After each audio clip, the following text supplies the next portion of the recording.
Muy buenas tardes, tengan todos ustedes seguidores de la República. Hoy nos encontramos empezando la semana de aniversario, empezando incluso el mes de aniversario de la República. 70 años de ser parte del periodismo costarricense, 70 años de estarles informando, llevándoles a sus hogares, a sus trabajos, en sus tomas de decisiones un montón de informaciones.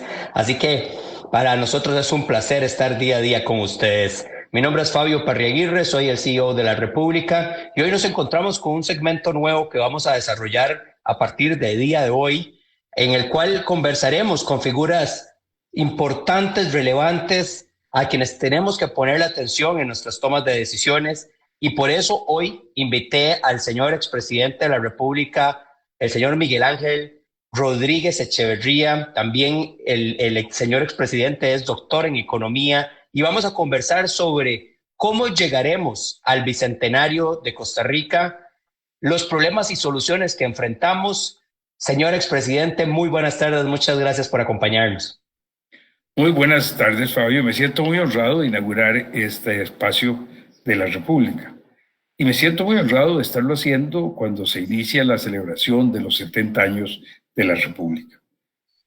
Eh, es toda una vida. Y como la vida de una persona es una vida en que ha habido cambios muy grandes. Nace como un periódico político. Era un momento en que habían periódicos políticos, normalmente el Diario de Costa Rica, de don Otilio Late, La Tribuna, que era el periódico básicamente del calderonismo, y surge La República como un periódico del figuerismo, con el nacimiento del Partido de Liberación Nacional. Y tiene una vida, bueno, guiada nada menos que en sus etapas iniciales por un representante tan eximio de esa corriente de pensamiento como don Alberto Cañas, que por cierto fue por muchísimos años comentarista de este periódico.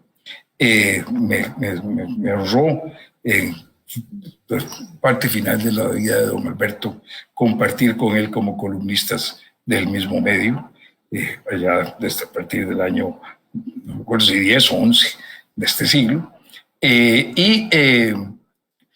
Fue una época entonces era un periódico muy combativo con una posición proelectoral muy fuerte. Después entra una etapa en que se separa del Partido de Liberación Nacional y empieza una etapa de independencia. Es una etapa en que también han desaparecido otros periódicos. Después va a aparecer un periódico de liberación, el nuevo Excelsior, una nueva intentona años después de don Pepe para mantener un periódico político, pero ya es un tiempo en el cual la idea de un periódico ligado directamente a un partido político se va haciendo un poco pasé y viene una época nueva. Por cierto, que en esa época, después del gobierno de don José Joaquín, no me acuerdo en qué año fue, pero yo tengo una anécdota que es que por ahí don José Joaquín nos llamó a algunas gentes preocupado de que la República estaba pasando por una situación financiera complicada y que creía que era importante que le infundiéramos un poco de capital para asegurarnos de que se mantuviera una alternativa en la prensa nacional diferente a las otras que existían en ese momento.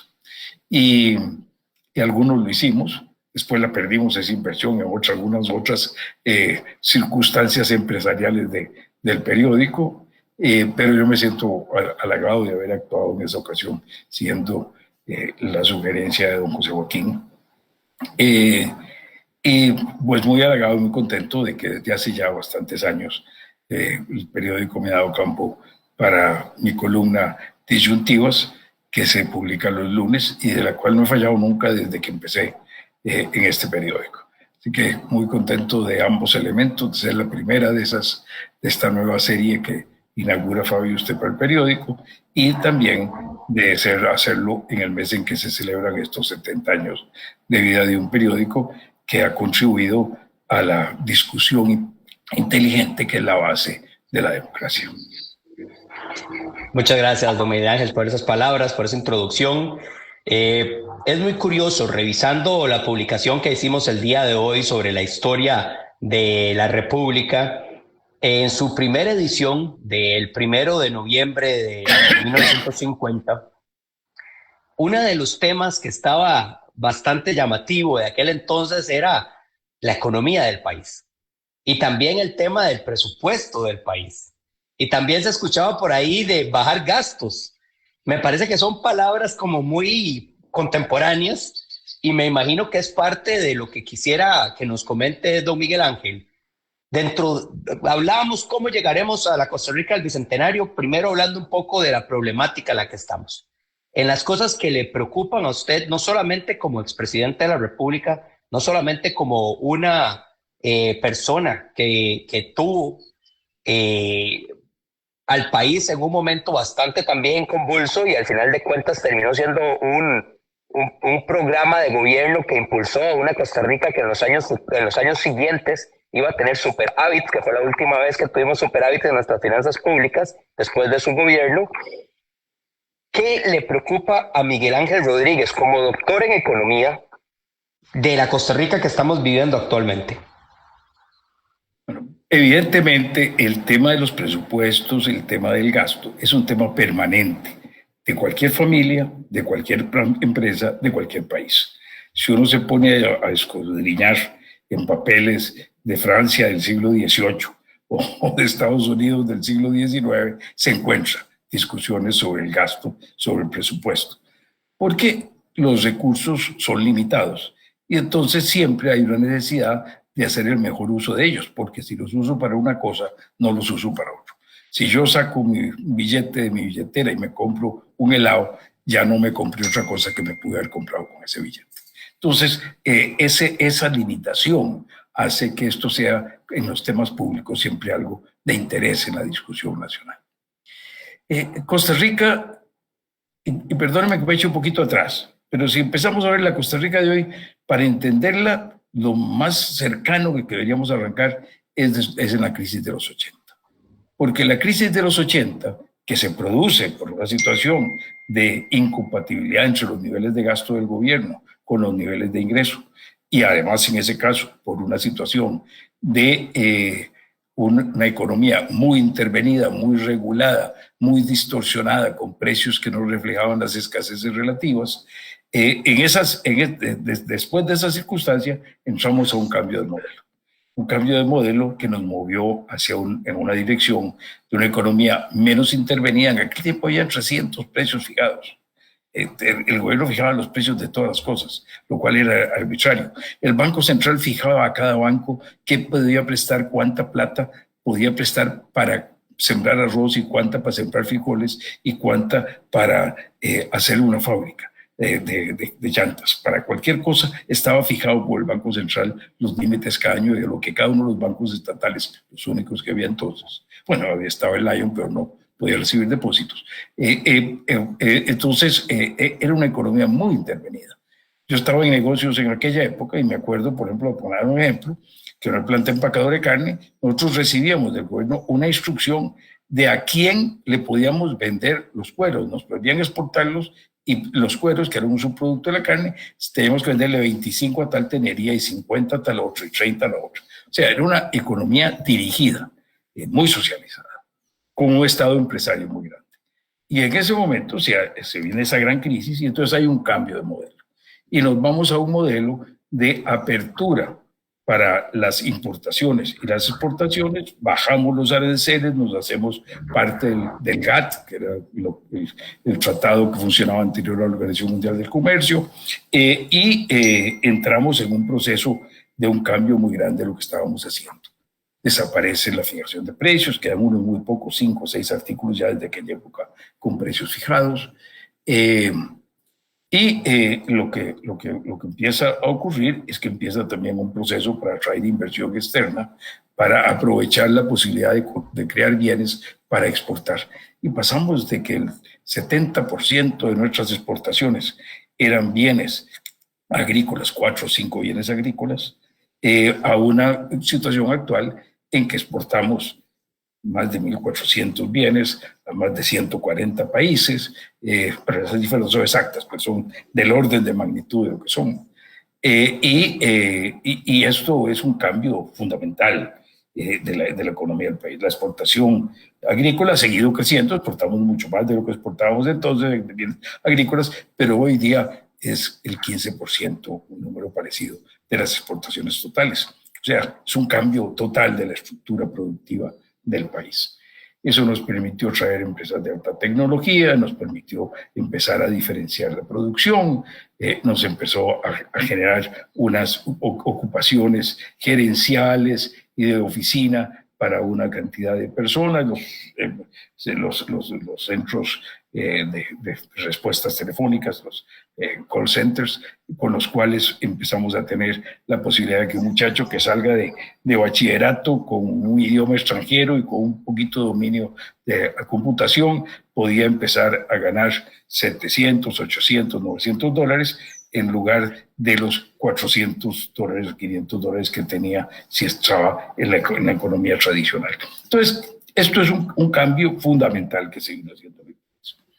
Y ese cambio nos obligaba a buscar la integración de esas dos economías que se fueron haciendo. Usted creó una dualidad económica, un sector empresarial, productivo, con mucho esfuerzo de mucha gente, que era diferente de la economía agrícola de exportación, diferente de la economía de exportación de bienes y servicios que se estaba creando y que se fue quedando un poco rezagada y además con las cargas económicas de sostener el modelo. Y un Estado que empezó a crecer muchísimo después del año 2008-2009, donde frente a la crisis que tuvimos en aquella época, crisis que inició con el sector inmobiliario de Estados Unidos, siguió con una crisis financiera bancaria, nos llevó al gobierno a buscar cómo compensar la crisis en el país y lo hizo desdichadamente con gasto permanente. Y con gasto permanente, sobre todo en creación de puestos en el gobierno central, en el ICE, en la caja, y con aumentos desproporcionados de salarios. ¿Vale? Ya ahí vamos por el 2010, ¿verdad? Ya ahí vamos por el 2010. Es un recorrido muy rápido. Es un antecedente, claro, para ver llegar a hoy. Entonces, de ahí en adelante empieza un proceso en el cual vamos viendo cómo, y nos pasa al mismo tiempo que esto está ocurriendo también en América Latina, que después de un inicio de este siglo XXI de crecimiento muy satisfactorio de América Latina, crecimiento de la clase media, disminución muy fuerte de la pobreza, crecimiento de los niveles de producción y también un poquito de productividad, empieza la segunda década de este siglo y ahí los países de América Latina empiezan a venirse para abajo. Y les pasa un poco lo mismo que nos pasó a nosotros. No supimos aprovechar el boom en que veníamos de mediados o desde principios de los 90 hasta el final de la primera década de estos 20, de este siglo, en esos 20 años, no lo supimos aprovechar para poder cambiar más, seguir cambiando la estructura productiva. En el gobierno, durante el gobierno del presidente Calderón Fumier, la oposición no permitió que se aprobara el PAE 3. Se interrumpió el proceso que se venía dando en los dos gobiernos anteriores, en que la oposición había ayudado a los dos gobiernos anteriores a aprobar el PAE 1 y el PAE 2 y a ir encaminando la reforma. Separó las reformas. Costa Rica, que venía siendo en las evaluaciones de los órganos internacionales uno de los reformadores más rápidos en América Latina, se convirtió en uno de los más lentos a partir de ese momento.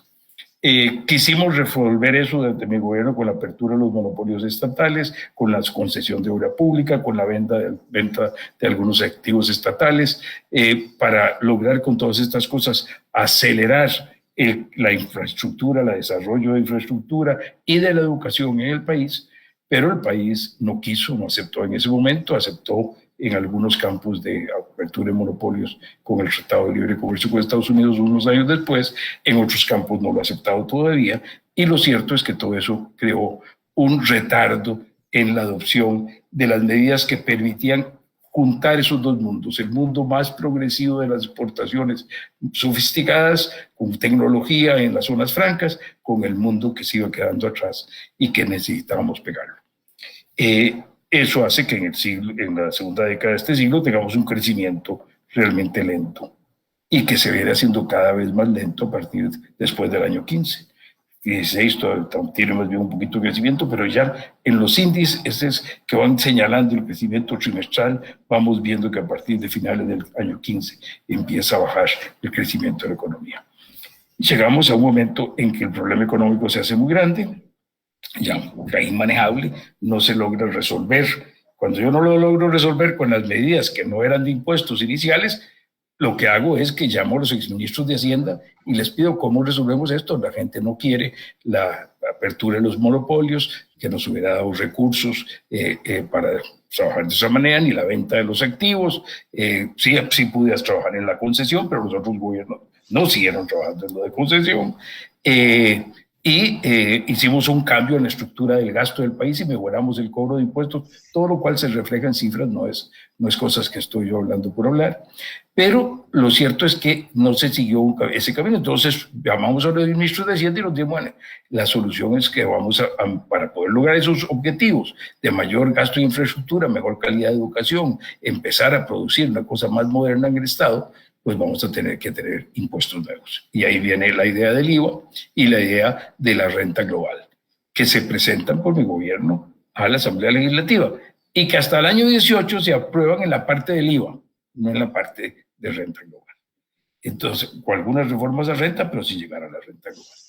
Entonces, claro que todo esto acumula durante muchos años una situación en la que la parte fiscal se va deteriorando muy fuertemente.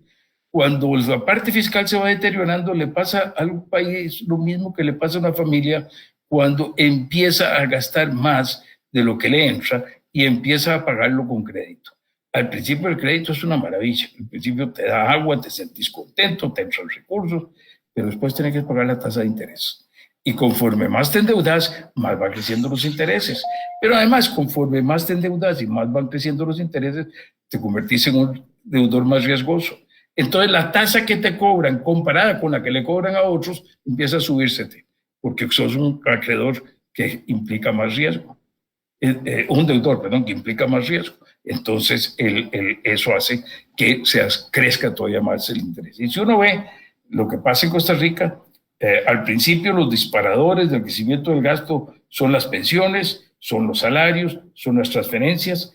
De esos tres elementos, el primero que se le empieza a poner control es a las pensiones, desde principios de los años 90, cuando se quita el sistema de pensión de los diputados, se elimina el sistema de pensiones de Hacienda, se hace la reforma del sistema del magisterio, una serie de reformas muy grandes y se eliminan otros regímenes menores. Pero claro, queda la gente que ya tenía derecho a esos regímenes y que va incorporándose, entonces el gasto no desaparece. Pero los regímenes empiezan a desaparecer desde el gobierno de don Rafael Calderón. Que es cuando se hacen esas primeras reformas para quitar privilegios. Pero el sistema empieza a suplir lo que ya no es las pensiones, los salarios empiezan peor a partir del 2009, salarios y pluses, y las transferencias a las corrientes lo mismo, empiezan a crecer más, y a partir de los últimos 2 o 3 años son los gastos en intereses los que empiezan a ser la fuerza que más crece. Entonces, eso hace que el 18 tenga que tomarse una medida de reforma, de mejora de las finanzas, con el IVA, con algunas reformas al impuesto de la renta, con la regla fiscal, que se suponía que gradualmente de aquí al año 22-23 iba a ponernos en una circunstancia en que la deuda con respecto al PIB iba a ir bajando. Pero nos acogió la pandemia. Y entonces, eso que gradualmente se iba a hacer y que yo creo que era una buena salida, ciertamente le faltaban otras cosas, como lo dijo desde ese tiempo la ministra de Hacienda del momento, doña Lucía Aguilar, como lo dijimos muchos en nuestros comentarios, se necesitaban otras cosas de reforma estructural, no solo para mejorar las finanzas públicas, sino para mejorar la competitividad, la productividad, la innovación y el crecimiento de la producción, que hiciera que el peso del gasto público fuera menor con respecto a una producción que crecía más. Pero no nos dio tiempo de eso, no nos dio tiempo de eso. Vino la pandemia, aceleró todos los males y nos puso en una situación en que este año, en lugar de ya haber llegado como se suponía que íbamos a llegar a una deuda del 60% del PIB, vamos a llegar a una del 70%. Y en lugar de tener un déficit, como se suponía, de un poco más de 5%, vamos a tener un déficit de 9 a 10%. Entonces, y en lugar de crecer un 3%, que es muy bajo, pero que era lo que se podía pedir, más o menos que podíamos crecer, vamos a decrecer un 4,5%, nos dice ahora el Banco Central. Entonces, en estas condiciones, ¿qué nos espera de aquí al 21? Bueno, lo que nos espera de aquí al 15 de septiembre del 21, en el siguiente año, es ver si hacemos la tarea para evitar revivir una crisis como la del año 80, inicio de los años 80, o si no somos capaces de hacer eso y dejamos que el mercado se ajuste a través de cambios en el valor del colón, a través de cambios en la inflación, a través de cambios en el tipo de cambio, que hacen, en los años 40 lo que ocurrió es que el salario promedio de la gente bajó un 40%. A nadie le bajaron el salario, pero el poder de compra de esos salarios bajaron un 40% en un año. No fue un ajuste que se hizo poquito a poco, no. Y la pobreza pasó de un 20% a un 50%. Ese es el resultado de dejar que sean las fuerzas del mercado descontroladas las que hagan un ajuste cuando uno no se ajusta. Si yo sigo gastando, si no acomodo mis finanzas de mi casa, pues acabo perdiendo la casa por la hipoteca, en lugar de encontrar una salida para ajustarme mediante alguna disminución de gastos, mediante unos trabajos adicionales, unas horas extras que me busque, algo que yo haga para lograr acomodar mis finanzas y convencer a mis acreedores de que lleguemos a un arreglo para mejorar las cosas y poderles ir pagando más poco a poco. Don Miguel Ángel, y dentro de todas esas acciones que venimos escuchando y de ese caminar que nos hizo usted muy rápidamente, muy consolidado, ¿cuánto tiempo realmente tenemos para llegar a tomar esas decisiones? Ahora hay mesas de diálogo, como me dijo un amigo de afuera que llamó para preguntar por las mesas de diálogo, que decía que no entendía, que hay una por aquí, otra por allá, una con un hombre, otra con el presidente, otra sin el presidente, uno con el gobierno, otro sin el gobierno, uno con un banco, otro sin otro. O sea, ¿no estamos ya un poco cansados en Costa Rica de esta parálisis por análisis siempre y no llegar a ejecutar las cosas? ¿Cuánto tiempo tenemos? Yo hubiera preferido un ajuste mucho más rápido en su adopción, más gradual en ponerlo en práctica, que lo que se anunció inicialmente, pero más rápido en su adopción.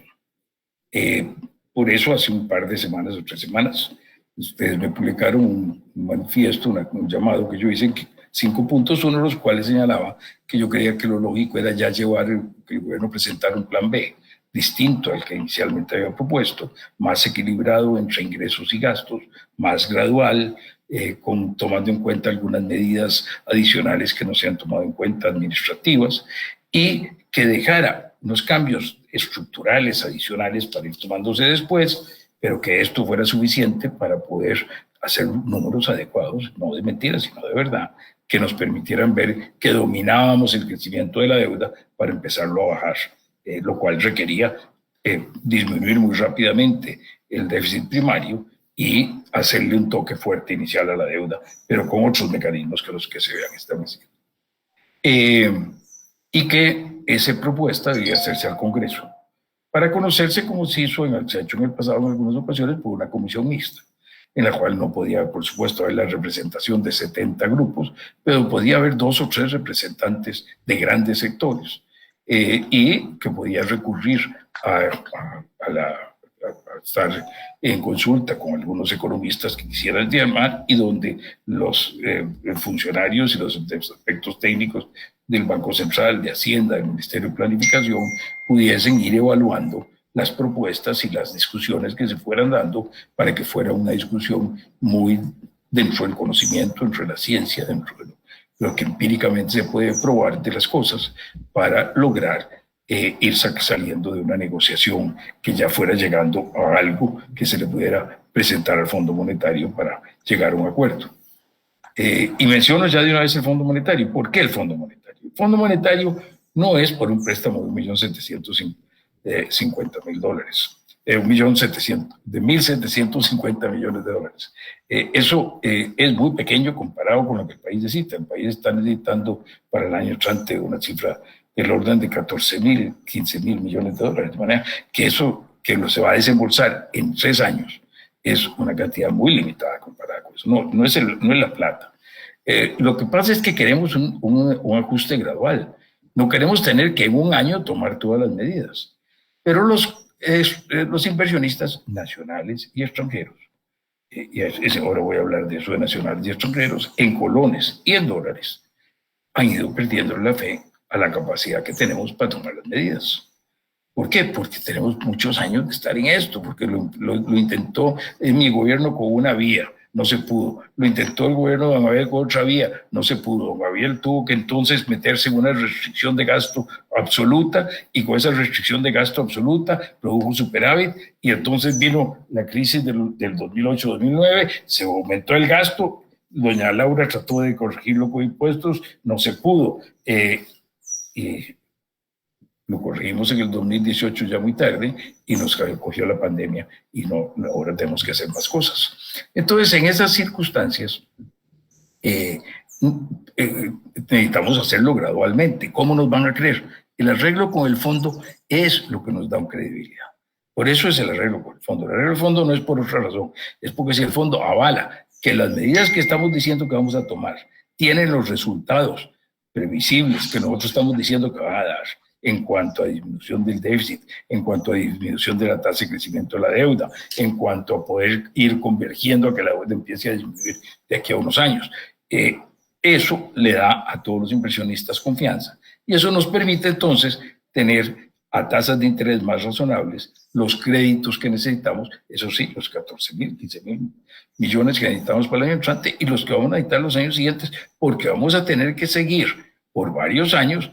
Primero, pagando la amortización que vence de lo que hemos obtenido en el pasado.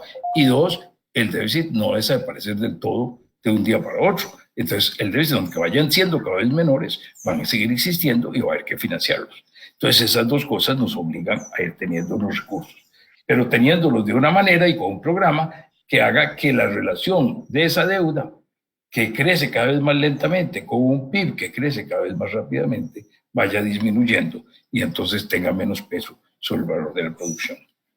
El gobierno ha escogido otra vía. Yo entiendo políticamente la vía.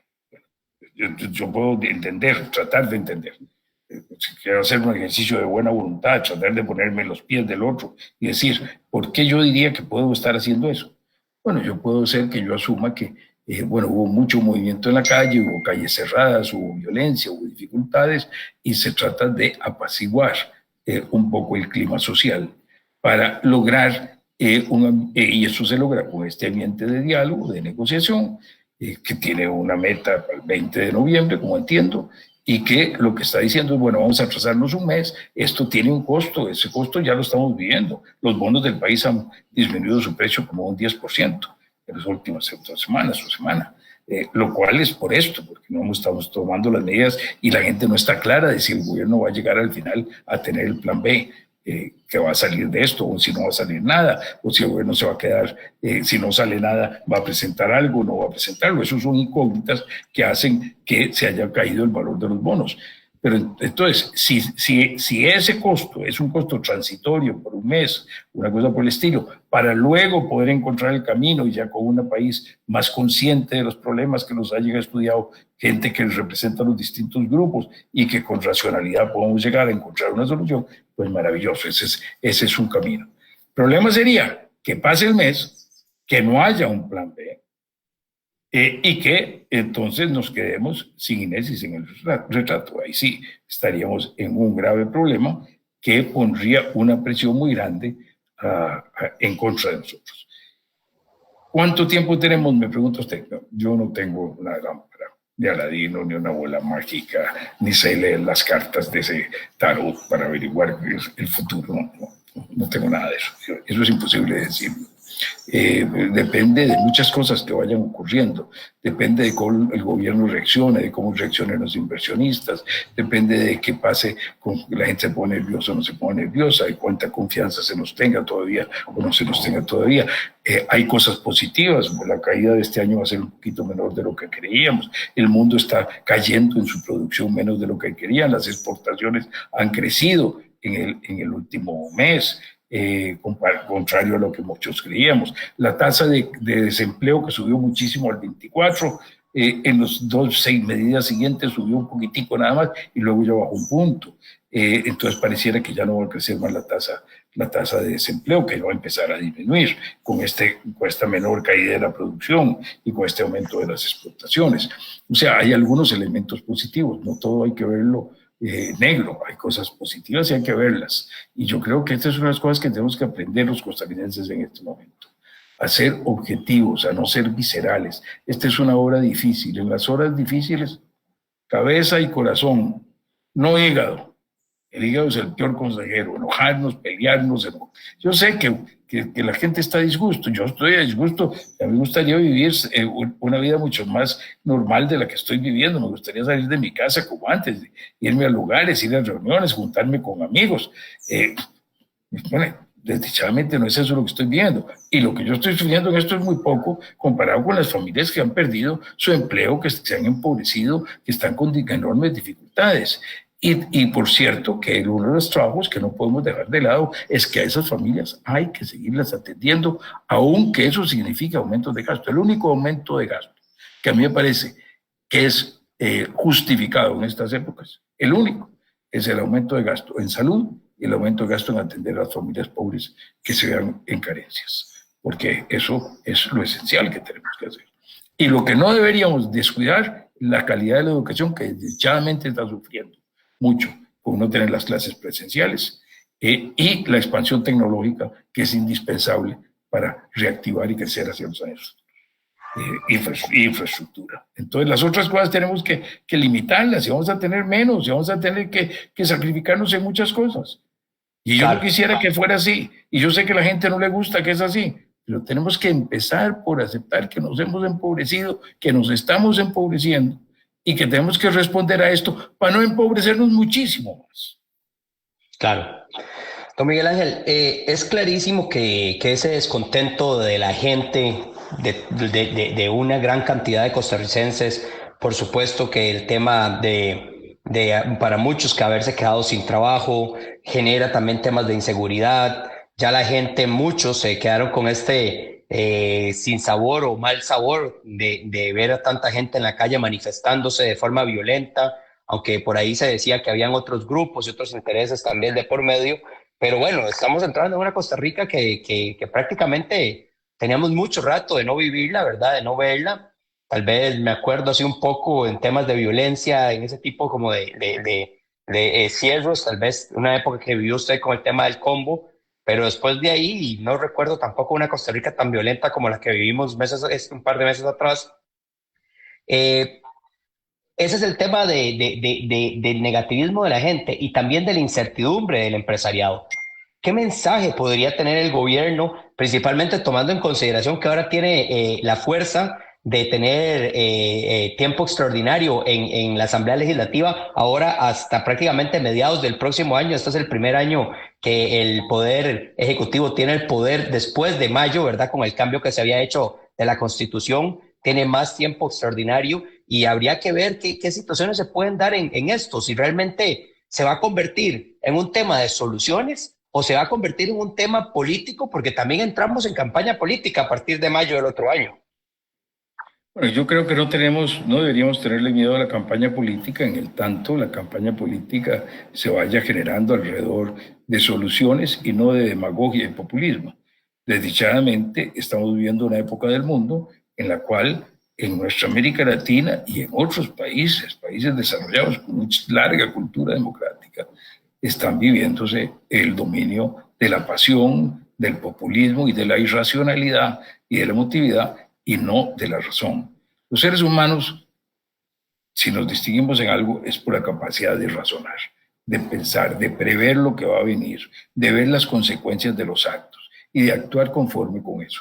Pero cuando nos cegamos, cuando actuamos por furia, por enojo, por miedo, por envidia, cuando actuamos con esos sentimientos, lo que actuamos es dejando de lado lo de ser racionales y nos volvemos peor que otros compañeros nuestros de la naturaleza, los animales, que sus instintos los mueven siempre en una dirección y no cambian por estos temperamentos, por estos cambios temperamentales. Y entonces son más previsibles en sus actuaciones frente a las necesidades de la vida.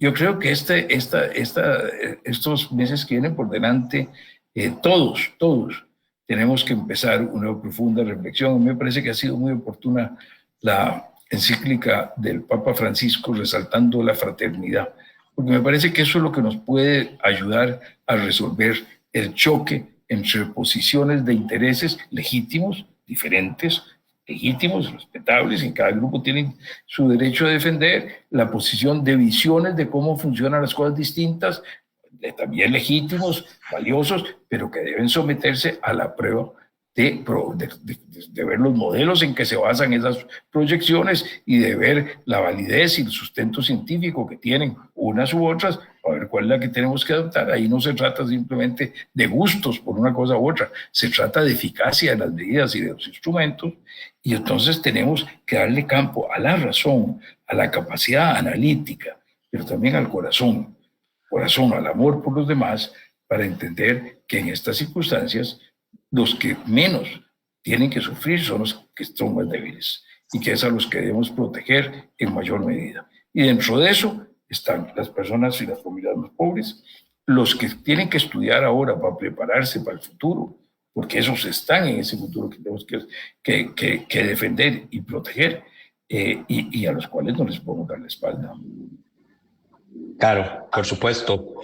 De las cosas que se tienen que conversar, y de hecho a mí me llamó mucho la atención que poco se le ha dado atención a lo que la misma famosa OSD, ¿verdad? Que tanto se habló antes de toda esta crisis, y ahí le empezamos a poner mucha atención al Fondo Monetario, pero la misma OSD, para eso, ¿qué estamos hablando? Prácticamente fue, vamos a ver, por aquí lo tengo, no me quiero equivocar, pero prácticamente fue a mediados de este año que nos dieron recomendaciones muy llamativas sobre el julio, sí, efectivamente, a mediados de julio.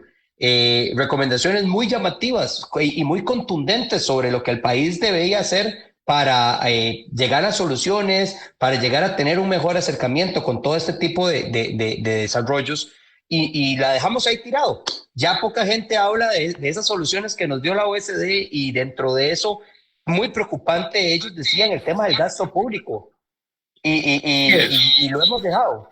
Yo sé que usted también ha sido una persona que ha estado muy atenta al tema del gasto público, y creo que además, si hay una forma de hacerlo en este momento, es también apoyando a la empresa privada. ¿Por qué no? Si tenemos que eliminar gasto y ese gasto público se elimina y se tienen que perder algunos empleos en el sector público, ¿por qué no pensar en algún sistema donde el sector privado capte estos empleos, capte a estos empleados que dejan el sector público, y que por medio más bien de algún tipo de sistema donde se le condone alguna fórmula, digamos, de porcentaje de la renta que pagan estas empresas, se dé un accionar diferente, y no solamente pensemos en que se está perdiendo empleo? Está clarísimo que perder empleo y tener más desempleo, valga la redundancia, no es la solución, porque al final te crea otro problema, pero hacerlo sistémico. No sé, como qué puntos, don Miguel Ángel, le gustaría a usted ver de corto plazo, y cuáles otros realmente le tocarán al próximo presidente de la República.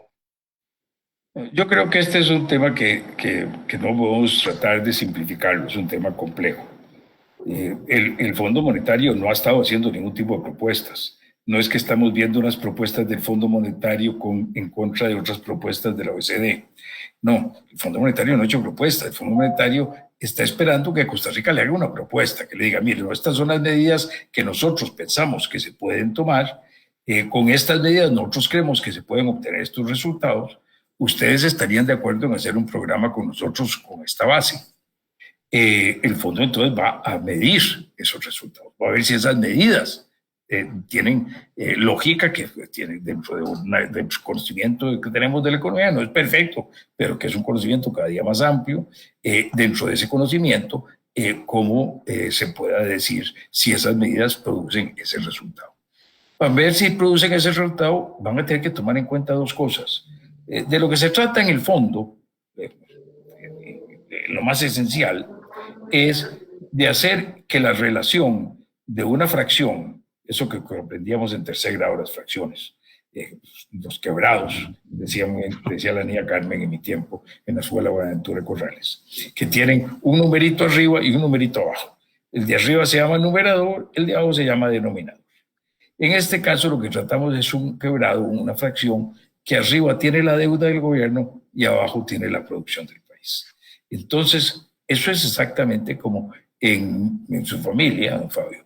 Si usted calcula cuánto es lo que tiene que pagar por mes de sus deudas o cuánto es lo que usted debe, con cuánto le ingresa por mes a usted.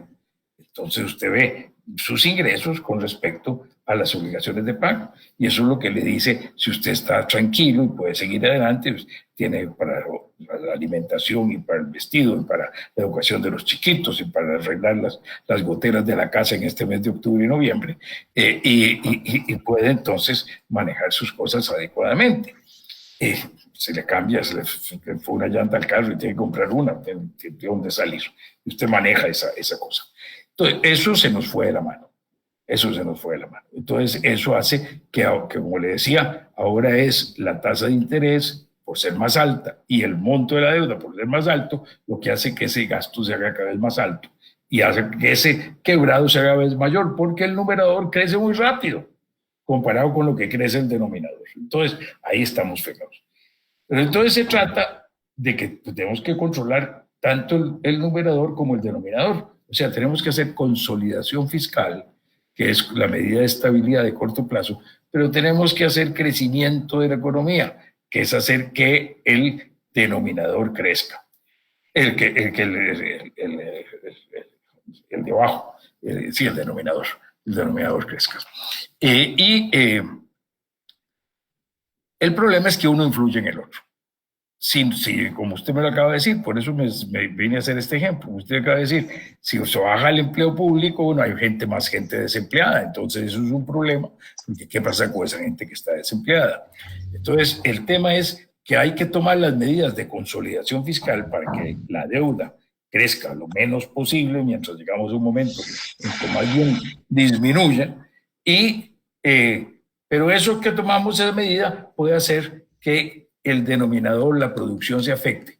Y si hacemos que lo de arriba crezca menos, pero lo de abajo también crezca menos, el quebrado puede hacerse más grande, más bien, en lugar de más pequeño. La fracción se nos puede hacer más grande en lugar de más pequeña, entonces no obtuvimos el resultado. Por eso estas cosas requieren medida, empirismo, ciencia, cálculo, no simplemente sentimientos, no simplemente ocurrencias. Sino hacer las cosas muy, muy pensadas. En este momento, yo creo que lo más urgente es ponerle el coto a las malas expectativas de la gente de que no podemos resolver el problema fiscal, porque eso nos va a hacer que sigan aumentando los intereses, que se nos haga más caro esto, y eso hace explosiva esa deuda. No vamos a poderla parar. Entonces, eso hay que pararlo. Pero tenemos que hacerlo viendo a ver que no eliminemos las posibilidades de crecimiento, educación, infraestructura, incentivos para la gente para producir, y tenemos que hacerlo también pensando que de inmediato tenemos que trabajar en la parte productiva. Las propuestas de la OCDE, de la OCDE, eran muy amplias, venían no solo en el campo fiscal, sino en el campo con medidas para mejorar la productividad, medidas para mejorar el proceso educativo, medidas para mejorar la innovación dentro del país, medidas para eliminar monopolios y hacer más competencia tanto en el sector público como en el sector privado. Y esas cosas no las podemos dejar de lado. Pero la urgencia es tomar algunas medidas de consolidación que le pongan una tapa a esas expectativas negativas que puedan influir en que el plazo que tenemos para hacer las cosas sea más corto. O sea, lo que necesitamos es que el plazo para hacer las cosas no se nos acorte, que podamos ir las haciendo sin que se nos vence el plazo. Y para eso hay que ponerle una tapa a la olla primero. Hay que cerrar el hueco del barril, porque si no, por más agua que le echemos, el agua va a seguir saliendo del barril. Y eso requiere medidas en el gasto.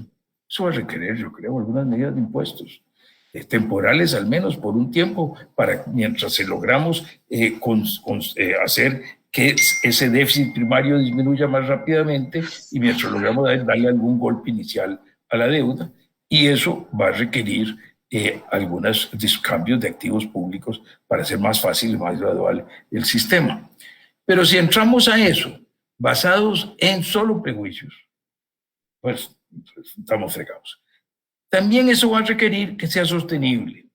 Para requerir que sea sostenible, lo que hagamos en gasto tiene que ser estructurales, cambios orgánicos. Si yo lo que hago en gasto es dejar de pagarle una deuda hoy a alguien, pues lo que tengo es que esa deuda la tengo que pagar mañana. Si yo lo que hago en gasto es que no hago una obra urgente que está necesitando el país hoy, la voy a tener que hacer mañana. Entonces no estoy haciendo un cambio. Si yo lo que hago en gasto es consolidar dos instituciones y disminuir algunos departamentos que son superfluos, que están duplicados, y hacer más eficiente el trabajo del Estado, entonces eso me sirve hoy y me sirve mañana. Ese es el tipo de cambio que tenemos que hacer en el gasto para que las cosas no sean que nos trabajan solo una vez, sino que nos trabajan también para el futuro.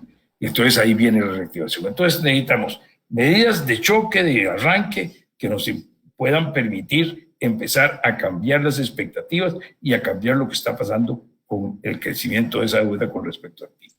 Medidas de reestructuración en el gobierno que tengan una cierta permanencia para lograr que podamos seguirlas manteniendo hacia adelante y no volvamos a caer en esto mismo. Algunas transitorias, otras permanentes. Y seguir a la par de esto con medidas de reactivación económica de fondo para lograr poder crecer más aceleradamente, tener más productividad. Muchas de esas tienen efecto a mediano plazo.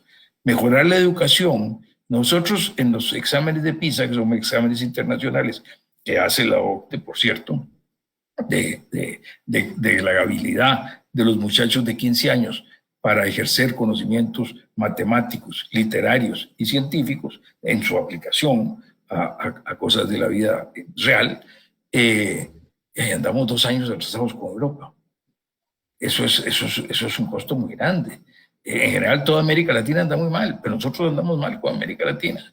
Tenemos una matrícula en universidad muy baja comparada con América Latina, no comparada con Europa, comparada con muchos países de América Latina.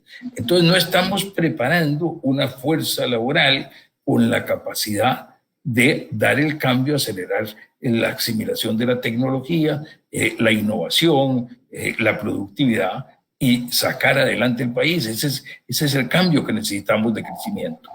Esas cosas van a tomar tiempo. No podemos esperarnos a que eso ocurra para resolver el problema fiscal. Tenemos primero que ir resolviendo el problema fiscal y a la par ir trabajando en estas direcciones. Don Miguel Ángel, creo que usted tocó un punto que en la República, por lo menos en la última década, hemos estado desarrollando muchísimo, y es cómo borrar un poco del esquema de la gente, ¿verdad? Del empresariado, de los inversionistas, de quienes nos ven afuera, que es la incertidumbre, ¿no? Esa incertidumbre que lo único que genera es realmente desempleo, desaceleración, falta de decisiones, falta de accionar. Y creo que aquel líder que llegue a realmente, o líderes que lleguen a desarrollar en Costa Rica esa burbuja o esa nube que se hace, que se llama incertidumbre y nos ha hecho tanto daño en el país, es donde podemos empezar a caminar. Y basado en eso, usted da en varios puntos que son muy, muy interesantes. Don Miguel Ángel, nos faltan 5 minutos para terminar esta conversación con su persona, esta primera conversación acá en la República, que estamos de 70 aniversario. Un cierre de todo eso que hemos conversado, un cierre de lo que podría usted esperar y cómo nos irá a tomar ese bicentenario con tantos retos, porque bueno, pandemia no es culpa de nosotros, el no estar preparado es la culpa nuestra. El de haber dejado que las cosas estén ahí, eso es la culpa. Un cierre para usted, don Miguel Ángel, y siempre, por supuesto, muy agradecido por ser parte de la República. Fabio, muchas gracias. Sí, y no dejemos de lado el otro gran reto, el reto más grande que la humanidad, no solo Costa Rica, tiene por delante, el reto del cambio climático. Si estamos viviendo una época de gran complejidad. Y yo creo que es importante que reflexionemos sobre eso. Estamos viendo una época de gran complejidad. Nunca la humanidad ha tenido tanto conocimiento. Nunca la humanidad ha generado tan rápido tanto conocimiento. Nunca hemos tenido tanta capacidad tecnológica para hacer cosas. Pero estamos viendo una época en que a la par de eso venimos ya por 20, 30 años creando cada vez más desconfianza en las relaciones interhumanas, con menos aprecio por la democracia, con menos aprecio por el Estado de Derecho, con menos aprecio por la racionalidad y la discusión inteligente, con más populismos, con más países que se van de bruces en aceptar soluciones mágicas que son falsas y mentirosas, pero que suenan muy atractivos, cuando en medio de esto que estamos hablando usted y yo, que hay que sacrificar con impuestos, que hay que sacrificar con control del gasto, que hay que sacrificar haciendo cambios institucionales que tienen su costo, porque uno está acostumbrado a ciertas cosas y vamos a cambiar, y vamos a tener que a pensar de nuevo en cómo hacer cosas distintas. Y alguien viene y dice, no, pues eso es una tontera, los están engañando. Eso es una mentira, como dicen, la pandemia es una mentira, el COVID no existe, lo están engañando a todos ustedes. Yo sí resuelvo el problema, síganme a mí. Estos malditos malvados que están ahí y que están en partidos políticos y que están en las empresas y que están en los sindicatos son los malos, pero yo soy el bueno. Usted, cada uno de ustedes, síganme a mí, personalmente a mí. Y usted me da el poder a mí y yo no necesito nada de eso de congresos y constituciones y normas. Son cosas que me están quitando el tiempo. Yo soy el bueno y le resuelvo el problema. Y la gente cae por eso. No se lo dicen tan crudamente como yo lo estoy diciendo, porque lo estoy haciendo un poco caricaturestamente para que la gente vea de qué se trata. Se lo envuelven en lenguaje florido, se lo envuelven en buenos pensamientos, se lo envuelven en yo los adoro y ustedes son mi gente, yo soy de ustedes y somos todos uno, y ustedes y yo vamos para adelante. Y ese es el peligro más grande que tenemos para los siguientes 2 años.